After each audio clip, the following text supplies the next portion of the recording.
Das spezielle Lied, das ist auf, wir haben ja vorher eine ganz schöne Songs gehört auf Spanisch von Wallace Blend.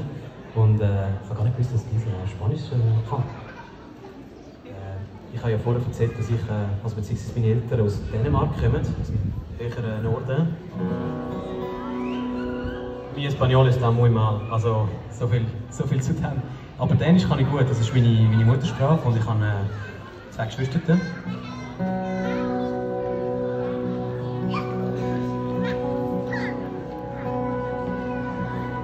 Und mit denen gehe ich einmal auf Dänemark rauf, meine Mami besuchen.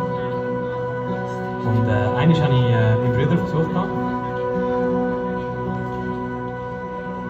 Beziehungsweise bei mit ihm ist besser. Ja, ich mache es noch ein bisschen leisiger, schon gut.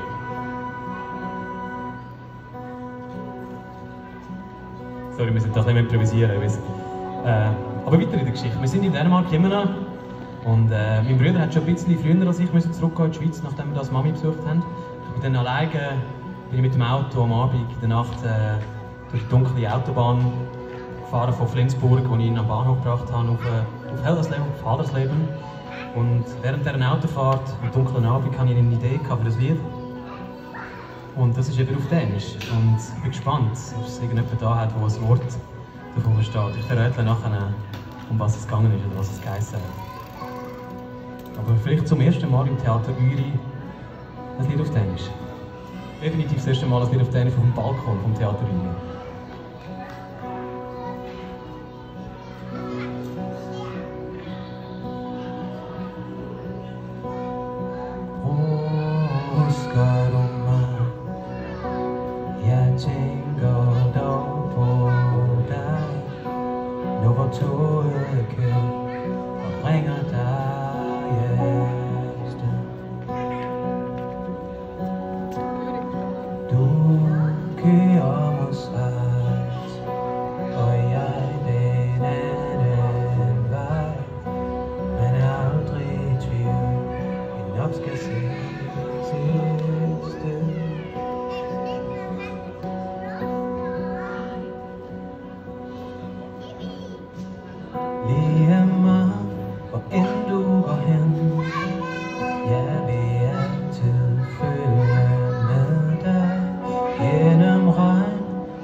Ooh.